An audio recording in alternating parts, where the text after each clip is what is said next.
Today we're going to learn how to find half of a shape. Okay, so before we can find half of a shape, we have to know what a half is. A half, when written as a fraction, is a 1 over a 2. That means that I'm going to have two parts to my shape and that they must be equal. Okay, so here is my square.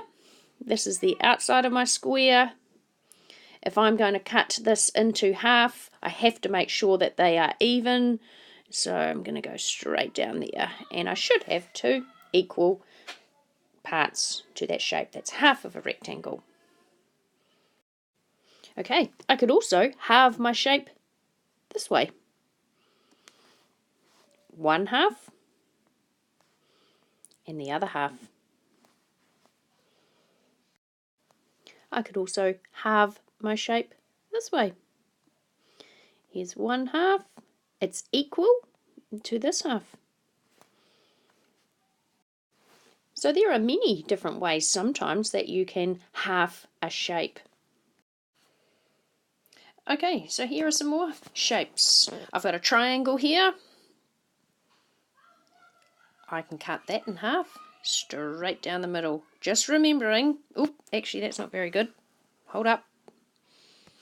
Rub that out. I'm not making sure there that they are even, so I have to be quite accurate to the top of my triangle. Oop. That's a bit better. So here's 1 half, and here's another half. Here's my little circle, glue stick lid, if you're observant. Cutting my circle in half, boom, straight down the middle. And here is a lovely rectangle.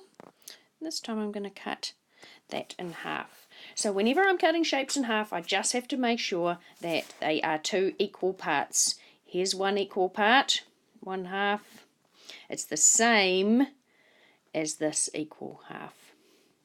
Okay, same here. Here's 1 half of my rectangle. And that is how you find halves of shapes.